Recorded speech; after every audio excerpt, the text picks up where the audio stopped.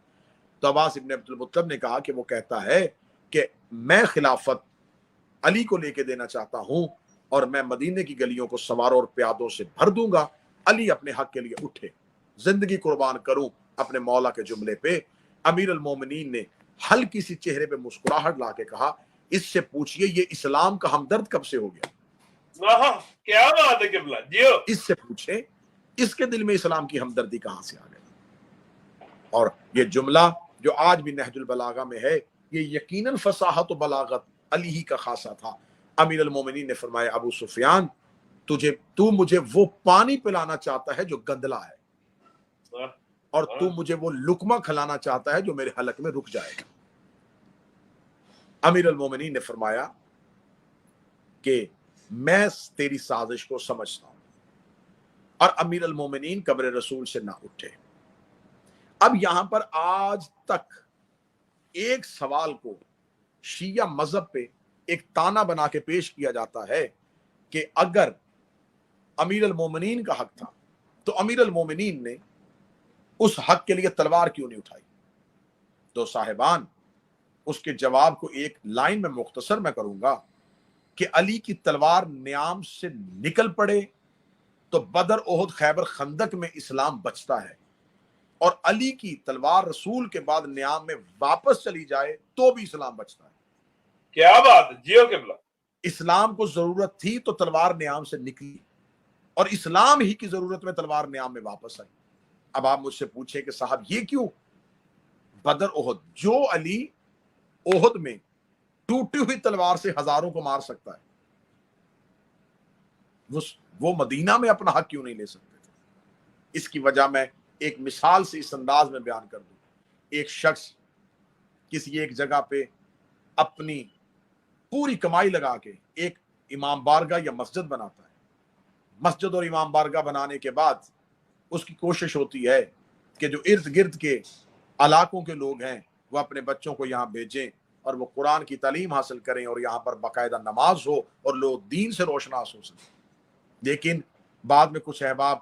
اس مسجد اور امام بارگاہ میں یہ کہہ کے داخل ہو جاتے ہیں کہ صاحب آپ اکیلے یہ ذمہ داری نہیں نبھا سکتے، تو ہم بھی اس ذمہ داری کو ادا کرتے ہیں، تو لہٰذا ایک ٹرسٹ بنا دیا جائے۔ ایک ٹرسٹ بن جاتا ہے، ساتھ والی آبادیوں میں خبر ہو جاتی ہے کہ جس نے اپنے بچوں کو قرآن پڑھوانا ہو، دین سے روشناس کروانا ہو، تو اس جگہ پر ایک ادارہ، ایک امام بارگاہ بن گیا ہے، آپ وہاں پر اپنے بچوں کو بھیجیں، اس مسجد میں اپنے بچوں کو بھیجیں۔ جو ہی وہ ٹرسٹ قائم ہوتا ہے تو اس ٹرسٹ میں صدارت کے لیے دو لوگوں کی آپس میں لڑائی ہو جاتی ہے۔ جب دو لوگوں کی آپس میں لڑائی ہو جاتی ہے تو وہ جس نے اپنی پوری کمائی سے اس امام بارگاہ کو بنایا ہے، اب وہ خاموشی سے ان دونوں کی لڑائی کو دیکھ رہا ہے کہ میں سمجھ رہا تھا یہ مخلص ہو کے دین کی خدمت کرنے لگے، لیکن یہ تو آپس میں اقتدار کے لیے لڑ پڑے۔ اب اسے خوف اور خطرہ پیدا ہو گیا کہ اگر اس لڑائی میں نے اپنا کردار ادا کیا اور میں نے اپنا حق استعمال کرنے کی کوشش کی، تو وہ لوگ جن کے گھروں تک خبر پہنچی ہے کہ ان کے بچوں کے قرآن پڑھانے اور ان کی نماز پڑھانے کا بندوبست ہو گیا ہے، وہ وہی ڈر کے خاموش ہو جائیں گے کہ اس امام بارگاہ میں جانے کا کیا فائدہ جہاں اپنے لیے لڑائیاں ہو رہی ہیں، اس مسجد میں جانے کا کیا فائدہ جہاں پر اپنے اقتدار کے لیے لڑائی ہو رہی ہے۔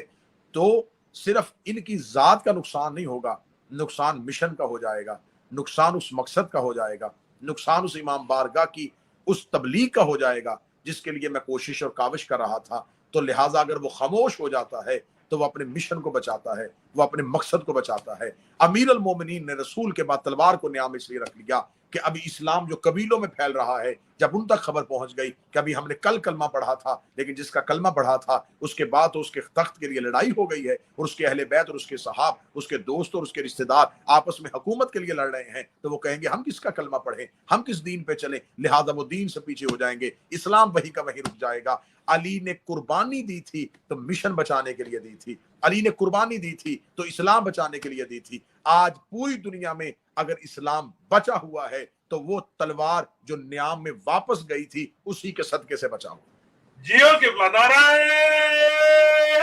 حیدری، یا علی علی علی علی۔ اب ان تمام عوامل کا جس کا میں نے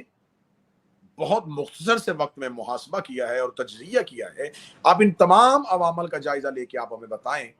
کہ رسول اللہ کے ساتھ مخلص کون تھا، رسول کا دشمن کون تھا، رسول کے مشن کا ساتھ کس نے دیا، رسول کے مشن کا نقصان کس نے دیا۔ صاحبان آپ کو بالآخر یہ غور کرنا پڑے گا، آپ چاہے شیعہ دشمنی میں آپ دیواریں کالی کریں، کتابوں کی سیاہی کے ساتھ کتابوں کے ورق کالے کر دیں، لیکن آپ کو ایک دن تسلیم کرنا پڑے گا کہ اصل میں اسلام کے دشمن وہی تھے جو علی کے دشمن تھے، بے شک رسول کے دشمن وہی تھے جو اصل میں اسلام کے دشمن تھے۔ رسول اللہ کو زہر دے کے انہی کے گھر کے اندر شہید کیا گیا۔ رسول کی جو حدیث تھی، میں بادشاہ کریم کربلا کے حرم کے سامنے ہوں، حسین منی و انا من الحسین، حسین مجھ سے میں حسین سے۔ اس حدیث کی مطابقت بھی کیا کہنے کیسی اکٹھی ہوئی کہ نانے کا لاشا بھی 3 دن پڑا رہا اور نواسے کا جنازہ بھی 3 دن پڑا رہا، لیکن نانے اور نواسے میں فرق تھا۔ نانے کا جنازہ حجرے میں پڑا رہا، نواسے کا لاشا صحرا میں پڑا رہا۔ نانے کے جنازے پہ درود پڑھا جا رہا تھا، نواسے کے لاشے پہ پتھر مارے جا رہے تھے۔ وہ رسول جس نے اسلام لوگوں کی رگوں میں اتارا تھا، وہ آخری وقت میں رو رو کے کہہ رہا تھا کوئی میری بیٹی فاطمہ کو بلائے۔ آخر خبر سیدہ تک پہنچتی، سیدہ باپ سے ملنے کے لیے باپ کے پاس آتی، اکلوتی اولاد رسول کی۔ رسول اللہ اپنی بیٹی کا سر اپنے سینے پہ رکھتے، سینے پہ رکھ کے رسول ماتھا چوم کے کہتے زہرا میرے بعد رونا نہ۔ اتنا جملہ کہنا تھا، یا باپ کی داڑھی چوم کے کہتی ہے بابا تیرے بعد فاطمہ کی زندگی کیسے گزرے گی، بابا تیرے بعد فاطمہ جیے گی کیسے۔ رسول اللہ کی آواز آئی زہرا میرے بعد، اس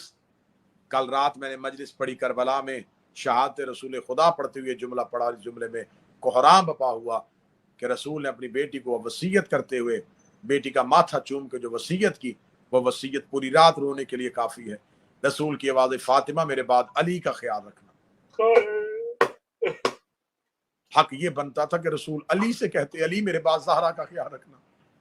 رسول علی سے کہتے کہ علی میرے بعد میری بیٹی کا خیال کرنا۔ ہائے محبت رسول، کہ رسول کو پتا تھا کہ میرے بعد علی اتنا غریب ہو جائے گا کہ زہرا سے کہا زہرا میرے بعد علی کا خیال رکھنا۔ جس بیٹی سے کہا تھا کہ میرے بعد علی کا خیال رکھنا، جب بیعت علی لینے کے لیے لوگوں کا ہجوم علی کے دروازے پہ آیا تھا، دروازہ جلا سیدہ خاموش رہی، پہلو زخمی ہوا زہرا خاموش رہی، تازیانہ لگا زہرا خاموش رہی، چہرے پہ تماچا آیا زہرا خاموش رہی، بی بی کا محسن شہید ہوا بی بی خاموش رہی، لیکن جب علی کے گلے میں رسی آئی پھر محمد کی بیٹی خاموش نہ ہوئی، پھر دوڑ کے گئی اور تبرکات والا صندوق نکالا، اپنے رسول والا بابے والا امامہ سر پہ رکھا، تلوار کو ہاتھ دیوار سے اتار کے ہاتھ میں پکڑ کے کہنے لگی ہے اگر کسی نے علی کے گلے سے رسی نہ نکالی تو میں جنگ کے لیے اتر آؤں گی۔ فاطمہ زہرا کے ہاتھ میں تلوار دیکھی یا مدینہ میں کوہرام بپا ہوا۔ سلمان محمدی کہتے ہیں کہ میں نے مسجد نبوی کی دیوار کو اٹھتا ہوا دیکھا، لوگوں نے قیامت کے اثرات دیکھے تو علی کے گلے سے فوراً رسی کو نکال دیا۔ علی زخمی حالت میں زہرا کے پاس آئے، زہرا کے پاس آ کے کہا اے فاطمہ تو زہرا، اے بنت پیغمبر، تیرا پہلو زخمی، تیرا ہاتھ زخمی، تیرا سر زخمی، لیکن تو علی کی دفاع کے لیے گھر سے نکل آئی۔ علی کا ہاتھ پکڑ کے کہتی ہے میرے بابا نے کہا تھا زہرا میرے بعد علی کا خیال رکھنا، جیسے رسول نے کہا تھا زہرا میرے بعد علی کا خیال رکھنا، ایسے علی نے کہا تھا زینب میرے بعد حسین کا خیال رکھنا، ایسے ہی حسین نے کہا تھا سکینہ میرے بعد سجاد کا خیال رکھنا۔ آج اس گھر کی بیٹیوں کا مقدر، کوئی علی کے ساتھ روتی رہی، کوئی حسین کے ساتھ روتی رہی،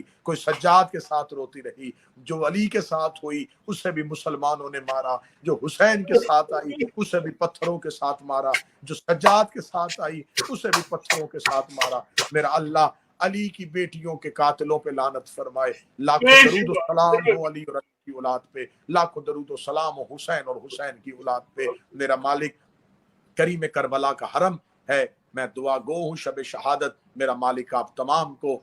روضہ حسین کی زیارت نصیب فرمائے، کربلا کی زیارت نصیب فرمائے، آپ کے مرحومین کو جوار معصومین میں جگہ عطا فرمائے، آپ کی جملہ پریشانیوں کو دور فرمائے، وقت کے امام کے ظہور میں تعجیل فرمائے۔ ربنا تقبل منا انک انت السمیع الدعاء، آمین یا رب العالمین۔ اللہم صلی علی محمد وآل محمد۔